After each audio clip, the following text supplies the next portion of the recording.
Y eso es lo que a mí más me gusta de la ciencia, de la innovación. No lo haces por la lana, lo haces por amor al arte. Bueno, pues bienvenidos a otra conversación de Fundación Quichigua. En esta ocasión estamos como invitado a Ariel Gamboa. Gracias, Ariel, por aceptar la invitación. Al contrario, gracias por tenerme aquí. Gracias, gracias. Y también nos acompaña Mac, que va a estar junto conmigo haciendo algunas preguntas a nuestro invitado. ¿Qué tal, Mac? Hola, ¿qué tal? Bueno, pues entonces, Ariel, pues, ¿qué te parece si empezamos? Vamos a comenzar primero, pues, cediéndote el micrófono para que te presentes con la audiencia. Eh, Sabemos que tu área de estudio es el cómputo cuántico. Pues, cuéntanos, ¿qué haces actualmente? ¿Qué es esto del cómputo cuántico? Ok, yo soy computólogo, de profesión soy ingeniero en mecatrónica. La mecatrónica es un área muy bonita porque aprendes un montón de cosas. Y aparte, durante este periodo tuve la gran fortuna de poderme ir a la República Checa a estudiar en un buen centro de investigación física y nanotecnología. Y de ahí nació mi interés por la mecánica cuántica, por cómo funcionan las cosas muy chiquitas.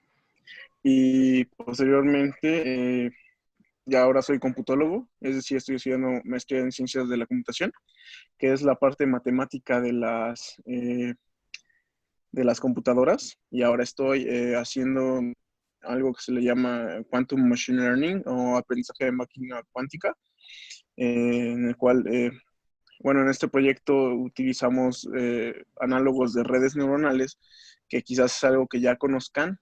Bueno, yo lo estoy implementando en computadoras cuánticas. Y Ariel, ¿por qué vale la pena, o para ti, por qué vale la pena estudiar este tipo de cosas? ¿Por qué te convertiste en investigador? Y sí, bueno, principalmente esa es la pregunta primero. ¿Por qué vale la pena estudiar esto? ¿Por qué vale la pena estudiar cualquier carrera de investigación? Yo te voy a dar la definición más artística de un investigador, ¿no? Más poética para mí. Nosotros somos los guardianes y custodios del conocimiento humano. Así te lo voy a poner. Porque nosotros sabemos qué de lo que se ha construido es cierto y qué de lo que se ha construido no es cierto. Porque nosotros tenemos que evaluar no solamente las tecnologías que estamos creando, sino su pertinencia en la sociedad. Entonces, nosotros, si tú ves el conocimiento como un círculo, nosotros conocemos una porción muy pequeña de ello. Cada científico, cada investigador conoce una parte muy diminuta de ello. Pero nosotros, a su vez, estamos empujando ese círculo hacia afuera de manera radial. De tal manera que todos los investigadores, todos los científicos en conjunto, estamos expandiendo el conocimiento humano, las fronteras del conocimiento humano. Y bueno, también lo que no está en la mente de los investigadores, de los científicos, pues está en los libros, ¿no? O en Internet también tenemos esos recursos. Porque pues evidentemente no somos perfectos. Ayer estaba yo haciendo unos ejercicios de la ley de Arquímedes y se me fueron, o sea, me pidieron ayuda y la verdad me tomó mucho tiempo hacerlo. Cuando la semana pasada resolví la ecuación de Schrödinger casi con los ojos cerrados, ¿no? Ojo. Entonces, bueno, eso es respecto a qué es un investigador. Y la segunda, ¿por qué el cómputo cuántico? Híjole, pues originalmente me interesaba la ciencia de datos, pero esta parte de ciencia de datos tiene que ver con la inteligencia artificial y las tendencias nuevas, o sea, hay muchísimas tendencias nuevas. Y una de ellas es la del cómputo cuántico. Y me emocionó quizás porque yo tenía un trasfondo ahí de mecánica cuántica y de nanotecnología, entonces sé más o menos cómo va, cómo se comportan estas cosas.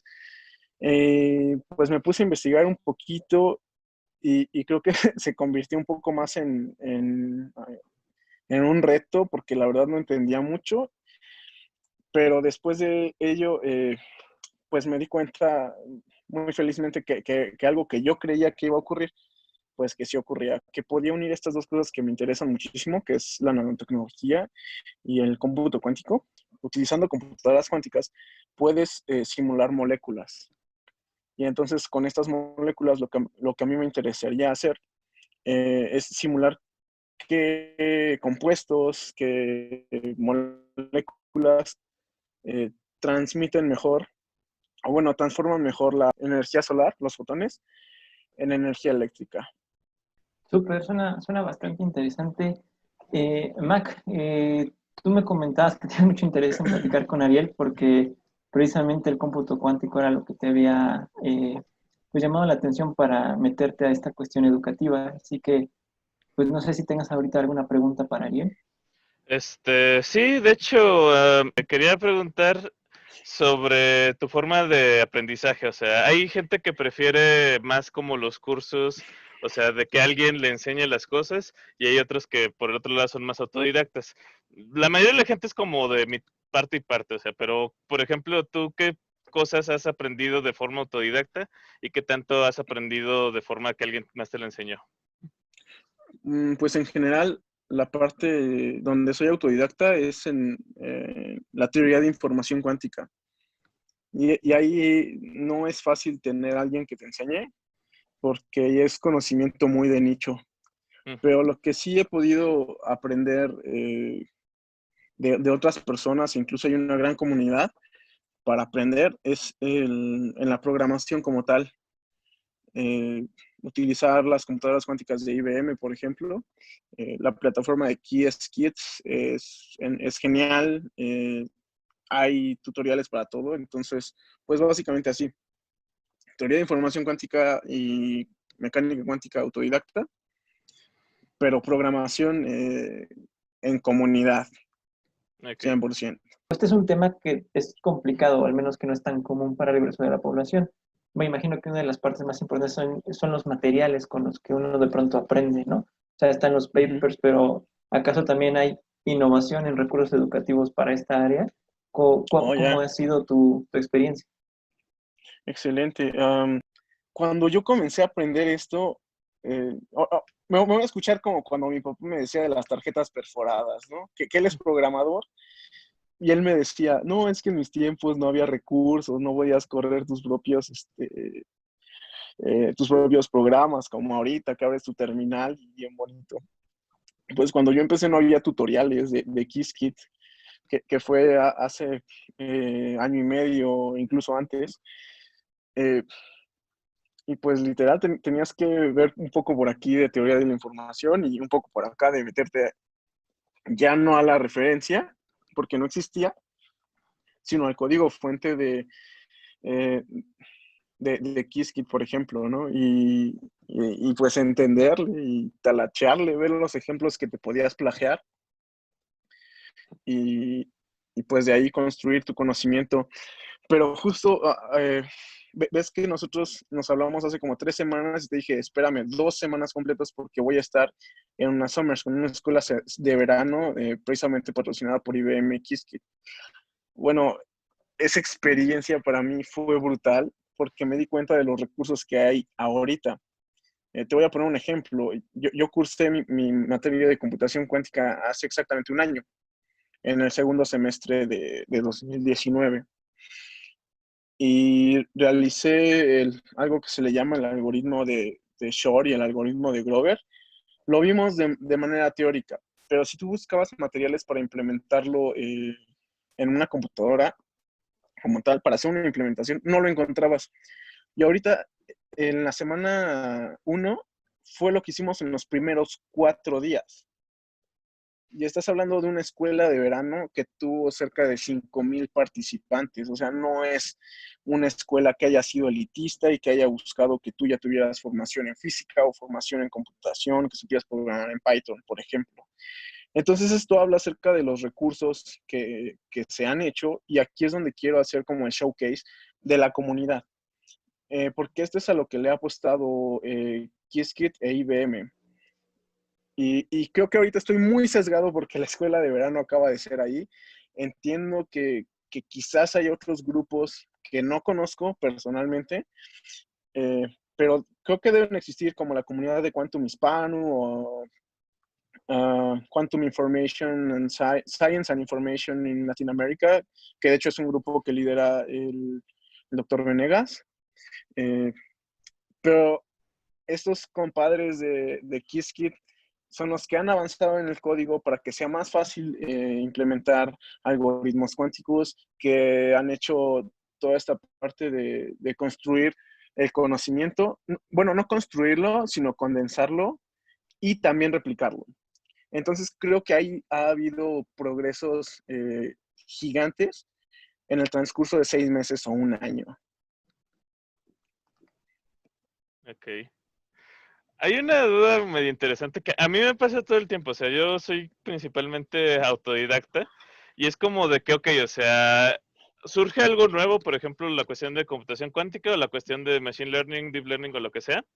Y es como de que, ok, puedo como que intentar aprender con lo que ya existe o puedo como que esperarme unos meses o quizá un año y de repente va a ocurrir como eso de que hay un recurso que ya está como que todo condensado y listo para, o sea, que se adapta más a mí. Entonces, ¿qué conviene más? O sea, como que meterme yo desde antes o esperarme a que ya esté listo y preparado como que para que yo lo pueda digerir más rápido. O sea, porque el tiempo es casi el mismo. O sea, Sí, creo que sea donde va esto. Por ejemplo, si tú querías aprender Deep Learning no hace tanto, ¿no? Hace ujú, 5 años, no existía PyTorch, no existía Keras, que son librerías que son muy, muy, muy fáciles de utilizar, que hizo el famosísimo François Chalet, que es un compadre que vive en otra dimensión, muy, muy inteligente, ¿no? Aquí, mi consejo es qué quieres hacer, ¿no? Por ejemplo, si tú quieres hacer modelos, pero no saber qué significan, que es algo por lo que es muy criticado el deep learning, que son utilizados en ciencias de datos, pero que son elementos o modelos que no te van a explicar nada de lo que está ocurriendo en el proceso que estás estudiando, pues adelante, espérate y métete a los bootcamps que te van a enseñar deep learning. Pero si por el contrario, tú como científico de datos o como developer quieres pasarte a la ciencia de datos o a poder hacer modelos explicativos, pues evidentemente en algún punto vas a tener que abrir un libro de estadística, un libro de matemáticas, un libro de lógica y ver qué hay detrás de estas redes, ¿no? ¿Qué es el aprendizaje probabilístico? ¿Qué es el gradiente descendiente? ¿Por qué aprenden? Toda esta parte matemática que es muy bonita. Pero repito, en México eso es muy difícil que lo requieran, ¿no? A menos que seas científico de datos. Como developer me parece que no te lo van a pedir tanto. Mi predicción es que pues van a pedirte que sigas quizás certificándote en Java, que aprendas nuevas tecnologías como Kubernetes o como Docker, pero tu core no van a ser las matemáticas. Pero para un científico de datos, evidentemente, mi recomendación sería aprende todas las mates que puedas. sí. De hecho, como que lo entiendo perfectamente, o sea, es como de que, ok, o sea, si de todos modos lo vas a aprender en algún momento, pues igual te puedes meter desde antes, para aprenderlo y no esperar a que esté el recurso listo, digamos. Sí, exacto, porque las matemáticas son las mismas, ¿no? Exacto. Las matemáticas detrás de PyTorch, detrás de Keras, detrás de las que utiliza MATLAB y R, son las mismitas. Ok, muy bien. ¿Ahí qué tan relevante es el papel que juega, por ejemplo, una institución privada o pública, pues, escolar Oh, wow. en Sí, sí, el, sí. en la adquisición o desarrollo de habilidades? Ok, aquí estamos hablando de la institucionalización del machine learning, quizás, y de estas nuevas tecnologías. Aquí me gustaría traer varios casos de estudio. El primer caso de estudio que quisiera mostrarles son los bootcamps que te decían, vas a ser científico de datos en un par de meses y te enseñaban a programar. Estos fueron muy criticados porque te enseñaban, sí, a utilizar librerías para hacer regresión, para hacer modelos de aprendizaje automático, de deep learning, pero la gente salía sin saber qué significaban esos modelos, ¿no? Lo que tú estabas programando. Muchas veces ellos lo veían como una caja negra que te arrojaba un resultado que ni siquiera eran capaces de evaluar qué tan bueno es mi resultado, qué tan bueno es mi modelo para predecir algo o para hacer alguna regresión, o sea, estimar un valor futuro de alguna variable que estoy observando.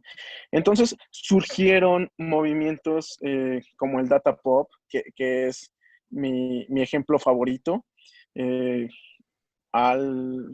bueno, con el miembro fundador que fue Chucho Ramos en la comunidad de inteligencia artificial y sobre todo de ciencia de datos en México. El Datapop fue referente porque ellos pues, se peleaban contra eso. Decían todo el tiempo que México necesitaba tener científicos de datos y no developers entrenados en Machine Learning. Es decir, ellos pelearon un poco porque tuviéramos personas mejor preparadas desde el punto de vista matemático y de negocios. Mientras que puedes ver los intereses de los bootcamps del otro lado, que pues te venían bootcamps de 30,000, 50,000 pesos, diciéndote que ibas a ser científico de datos y que evidentemente tenían una agenda ahí porque pues estaban ganando una cantidad de dinero nada trivial, ¿no? Entonces, por un lado está el Datapop, que ahora se consolida, bueno, más bien Chucho Ramos consolida a lo que se le llama la Sociedad Mexicana de Ciencia de Datos, que empuja que exista esta parte de Machine Learning, inteligencia artificial bien hecha, con bases bien cimentadas, ¿no? Y pues ahí yo le doy la victoria a los buenos, a los matemáticos, a los que quieran las cosas bien hechas, sobre los bootcamps, porque los bootcamps ya no te dicen que vas a ser científico de datos, sino ya te dicen la verdad que vas a ser analista de datos. Entonces, ejemplos como estos puedes encontrar en muchos lugares. De hecho, hay que tener ojo. Si hay alguien de aquí que se vaya a meter alguna carrera de ciencia de datos o de inteligencia artificial, hay que tener bastante cuidado con los planes de estudio.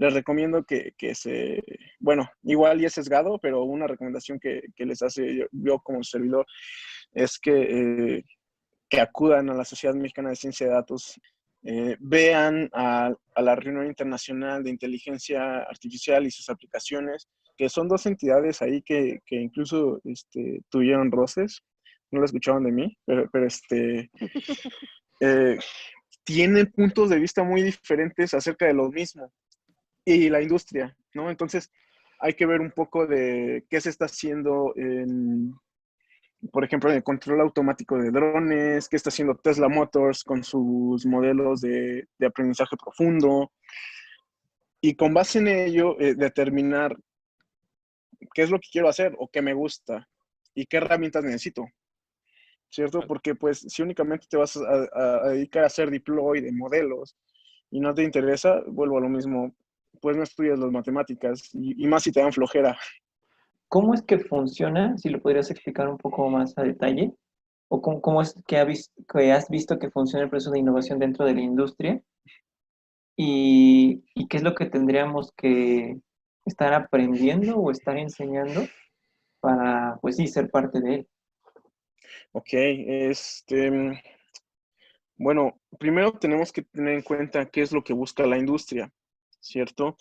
La industria tiene intereses económicos, lana.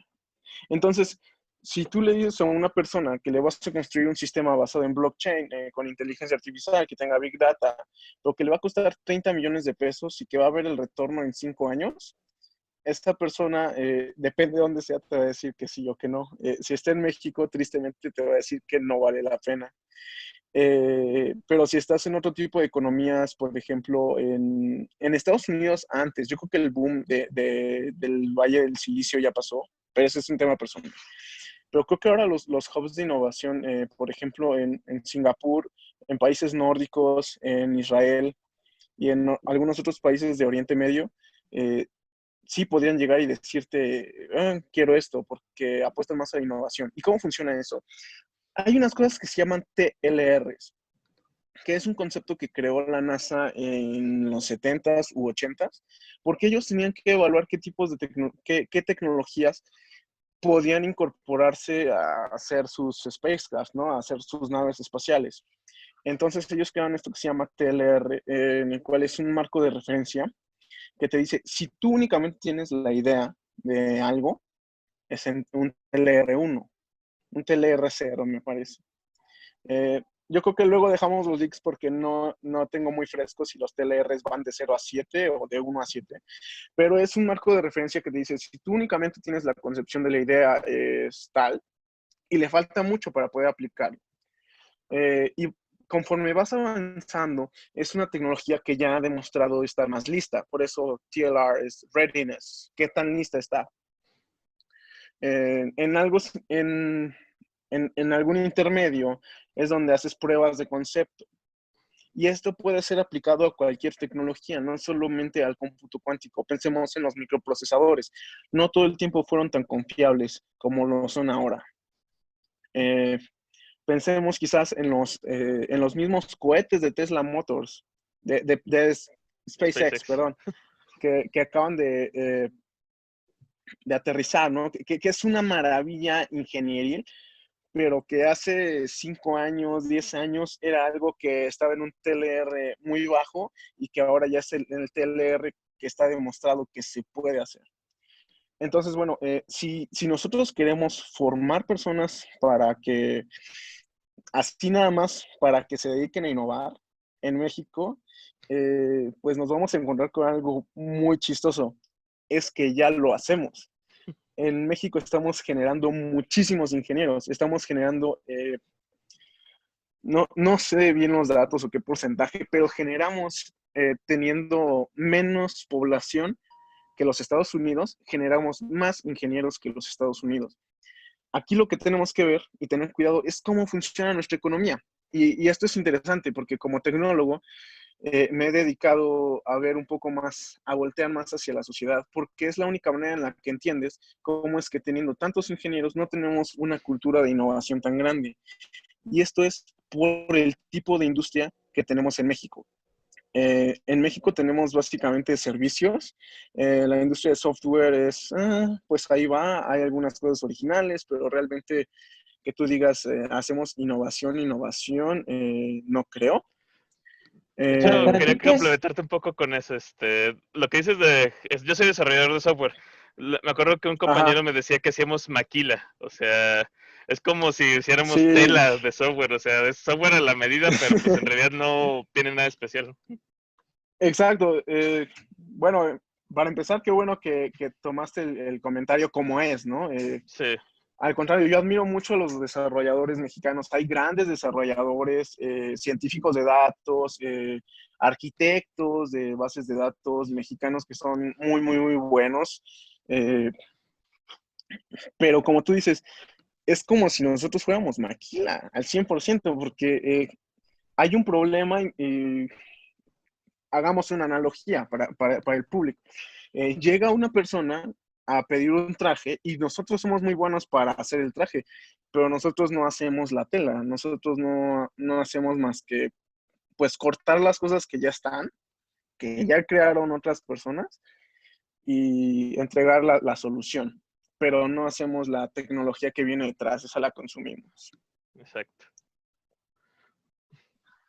Ok, Mm. Lalo. Bueno, primero me quedé pensando creo que valdría la pena definir qué es innovación, ¿no? Porque también de pronto eso puede causar ruido en la audiencia. Para ti, ¿qué es innovación, Ari? Sí, claro, y de hecho aquí me voy a contradecir un poco, yo creo, porque utilicé esta parte bueno, la palabra innovación como que a fuerzas es algo nuevo, ¿no? A fuerzas es meter tecnología nueva, pero la innovación realmente es utilizar herramientas que ya están de maneras que quizás no existían. Un ejemplo muy claro es la rueda. La rueda es un elemento geométrico que evidentemente existe en la naturaleza, en varios animales, por ejemplo, pero no es hasta que es utilizada como un método de transporte eficiente en la que ya lo podríamos llamar innovación. O al menos, hago un paréntesis, esta es mi propia concepción. De innovación puede haber algunas otras y Sí, depende de lo que quizá te dediques, lo te va a venir más, mejor otro concepto. me suena más como a tratar de diferenciar una cosa es invención y otra cosa es innovación, ¿no? Invención como tal Excelente, es la creación y la innovación ya es como tal ya la exacto. aplicación. La invención como algo que no existía. Ujú. Pongámonos a pensar en el cómputo cuántico. Se inventó en algún punto en el siglo XX. Aquí Gracias. quiero hacerte pues, la pregunta obligada y quizá pues aquí podamos desarrollar un poco más las ideas que nos has estado compartiendo, pero en este sentido mencionas, ¿no? Como de, pues si a ti te gustan las matemáticas, pero hay gente que no, y de pronto sacas conceptos como muy interesantes, ¿no? De como lo que está haciendo Tesla o como lo están haciendo otras compañías, pero pues Ujú. también muchas personas no saben ni siquiera qué es Tesla, ¿no? O no se los plantean como Sí, opción tampoco en la escuela, la investigación, por ejemplo. ¿Qué te gustaría a ti que ocurriera en la educación, particularmente de México, de aquí a 3 años? ya. Uf, uf. De hecho, este es algo que yo he pensado hace mucho tiempo. Yo soy del Politécnico y salí de la UPITA. Cuando salí de la UPITA me di cuenta de que lo que yo estaba utilizando en la industria era alrededor del 10% de lo que yo aprendí en toda la carrera. Entonces, lo que a mí me gustaría es que sean más pragmáticos, porque hay gente que no, bueno, que estudia la carrera como una manera de escalar socialmente. Ujú. Es decir, y sobre todo en el Politécnico y en la UNAM. Es gente que viene de una condición medio precaria y pues es para lo que hay. Eh, UNAM, UAM, no todos, no todos. Hay gente de mucha lana ahí. Hay que hacer un paréntesis. Pero me gustaría que estas escuelas te dieran la opción de, ok, ¿quieres ser investigador? Ven, mira, tenemos estos programas con los cuales vas a tener conocimientos que te van a permitir ser investigador. Ahora, ¿quieres ser únicamente ingeniero? Pues esta es la manera, ¿no? ¿Para qué te meten tantas materias súper avanzadas? Por ejemplo, el control de sistemas mecatrónicos, que es una materia muy bonita, donde tienes que aprender muchísimas matemáticas, eh, pero que al final de cuentas vas a salir y no la vas a aplicar. Creo que ahí fallamos porque nos estamos tardando eh, alrededor de 2 o 3 años más en formar a una persona, en darle conocimiento que nunca va a aplicar, no le va a interesar. Mm. Entonces, me gustaría que fueran más pragmáticos con las personas que quieren ser pragmáticas, pero dar la oportunidad a quienes eh, tienen esta vocación por la investigación. Bueno, es Sí, que realmente nunca sabes exactamente qué es lo que sí vas a usar y lo que no. Más bien es como al revés, o sea, qué te interesa usar y como que eso es lo vas desarrollando y lo que no te interesa pues simplemente lo vas dejando, pero también, o sea, lo que no te Sí, interesa sí, pues te puedes dar cuenta que no te interesa luego, o sea, es como la primera clase ya sabes, esto no me va a servir, mi camino no es por aquí, entonces pues sí, exacto. sigue. Entonces, ¿a poco no estaría padrísimo que en cuanto tú entraras en tu tercer semestre, hubiera algún convenio con una compañía de software en la que te dieran chance de entrar como interno? Porque seamos honestos, como interno no importa si vas en tercer semestre o si ya acabaste la carrera, vas a ser un intern, un becario, y te van a enseñar lo que se hace en la compañía. ¿Por qué no desde segundo o tercer semestre te metes a esa compañía, ves qué hay ahí y qué tienes que aprender? Entonces, el aprendizaje se vuelve al revés, o sea, no construyes el aprendizaje para tener el trabajo, sino que dentro del mismo empleo sabes que necesitas ese conocimiento, entonces lo vas a consumir de manera diferente, de manera más pragmática, vuelvo al punto. Pero lo bueno de esto es que incluso las personas que en su vida van a utilizar números complejos o ecuaciones vectoriales, cálculo vectorial, pues al menos conocen que eso existe, tuvieron la oportunidad de verlo. sí, y es que también hablamos de la función que tiene la educación o el aprendizaje en la sociedad, ¿no? O sea, una parte, claro, es la parte económica, que con lo que sabes puedas, pues, ser de alguna manera económicamente activo y que te retribuyan bien, pero también está la parte más pues sí, placentera del aprendizaje, ¿no? Que es Exacto. esta cuestión, tú lo mencionabas, ¿no? Pues es arte, ¿no? Esta satisfacción de saber que lo que yo sé y apliqué, pues no es como que me vayan a pagar el millón, pero sirve, ¿no? Y es algo Sí, sí. bonito que a mí me da satisfacción. Había Entonces, una frase de Feynman que era algo así de que la ciencia es como el sexo, tiene una función práctica, pero pues no es la razón por la cual la mayoría de la gente lo hace.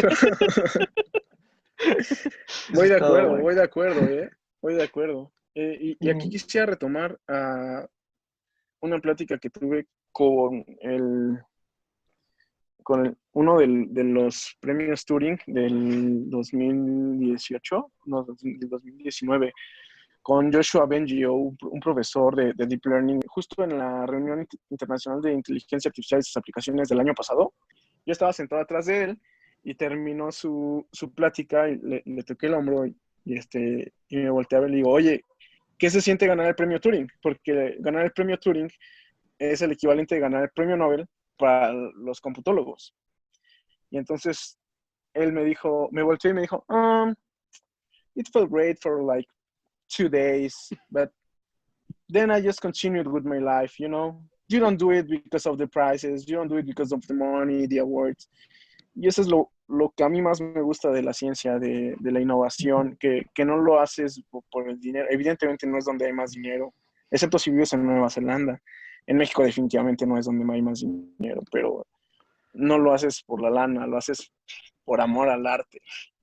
Hay algo medio curioso ahí, que de hecho de repente es una conversación que nos brinca a todos, o sea, hay gente que sí se puede dar como que ese lujo, de decidir qué es lo que quiere estudiar y decirse a qué se quiere dedicar, y pues es muy bonito para todos ellos, pero como tú decías, o sea, hay mucha gente que utiliza la universidad como para escalonar en la escala social, entonces, o sea, ¿cómo le hacen ellos para buscar como algo que sí les gusta o cómo le hacen como para encontrar una vocación que les agrade? O sea, porque luego de repente es como de que pues lo que hay, ni modo, o sea.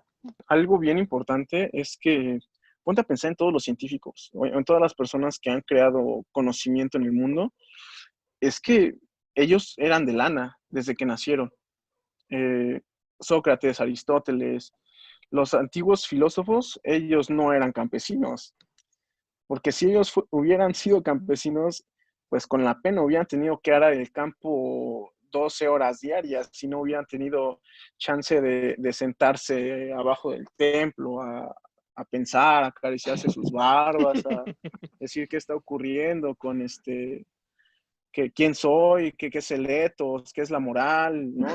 Voy a escribir libros acerca de todas las cosas que existen, voy a escribir un libro que se llame Poética, ¿no?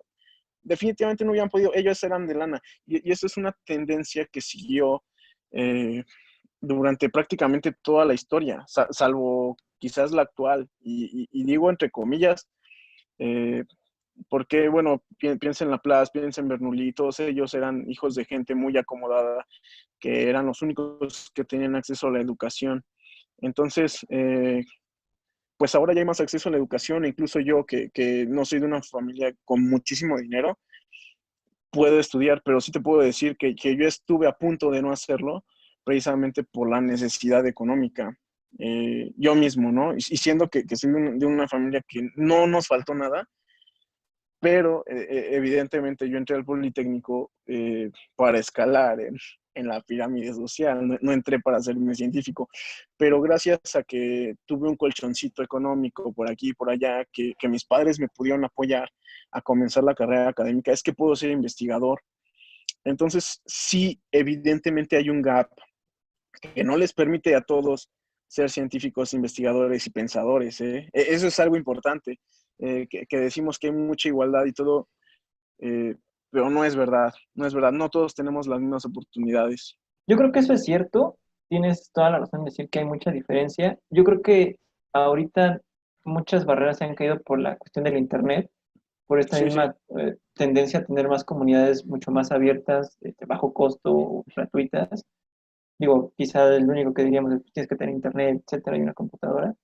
Y sí. por supuesto que no todo el mundo la tiene, pero sí creo que en ese sentido la oportunidad es esta, ¿no? Como de de tratar de ser un poco más ruidosos los que sabemos algo o los que hemos visto algo y compartirlo para que más gente diga, ah, hay esto aparte, ¿no?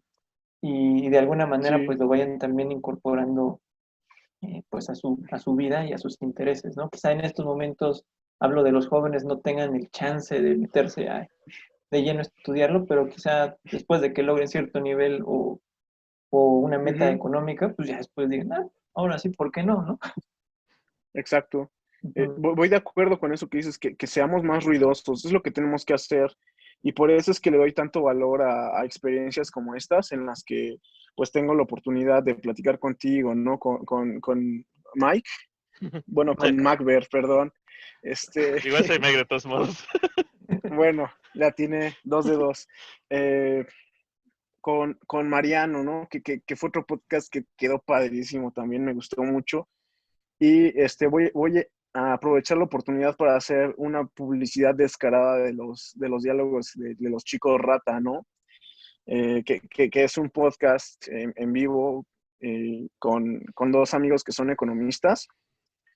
Y es así como nos vamos a dar a conocer nosotros que somos personas que queremos cambiar algo fundamental en la sociedad, sea cómo se aprende, cómo se piensa, pero creo que también tenemos que ver cómo podemos hacer para crear una mejor plataforma para tener realmente igualdad en oportunidades, ¿no? Ya discutimos que realmente se dicen, hoy como tienes internet, como tienes computadora, con internet de una computadora, ya la armaste, ya puedes competir con cualquier itamita, ¿no? Porque vas a poder tener acceso a los mismos recursos matemáticos que ellos tienen. Y todo eso es una falacia, ¿no? Ya lo sabemos.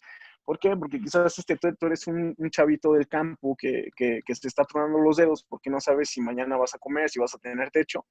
Mientras una persona que tiene acceso, por ejemplo, al ITAM, es una persona que en su vida se va a preocupar si va a tener que comer o su vivienda, ¿no? Él sí va a ser el análogo de los filósofos agarrándose la barba, pensando en, ¿cómo puedo hacer que No este necesariamente algoritmo sea más tampoco, ahí eficiente? sí tengo que decir que hay gente que pues aunque tenga el chance no piensa, ¿no? Pero, Exacto, Está como en la pero va a tener el comodidad y chance. no quieren salirse de ahí. sí. Exacto, pero tienen la oportunidad. Eso es lo importante, ¿no? Y lo que todos deberíamos tener.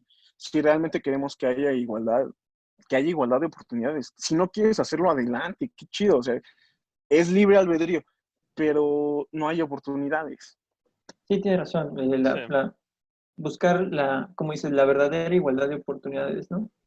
Sí, El hecho de ser libre realmente, de poder elegir. poder elegir. Y eso es una tarea muy difícil porque involucra efectos socioeconómicos. Y ya cuando dices socioeconómico, es un mar de desilusiones y complicaciones. Sí, y de ahí ya mejor no digamos nada. Porque si no, no No, terminamos, oye, el podcast. no nos vamos a deprimir. Pues Mac, no sé si quieras preguntar algo, sino para ir cerrando.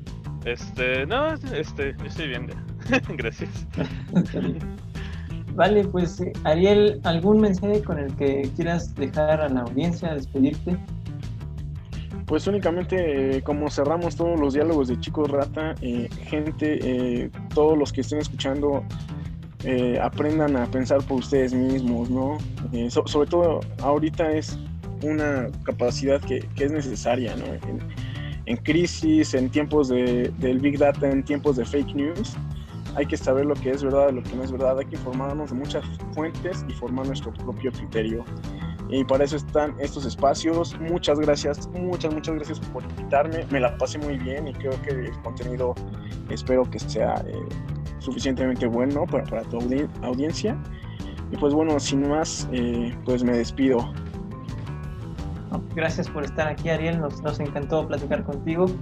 Esperemos seguir teniendo este tipo de charlas a futuro. Gracias, Claro. Mac, por acompañarnos. Gracias a ustedes. Y bueno, Vale. pues mi nombre es Eduardo, yo me despido y no olviden que aprender es crear.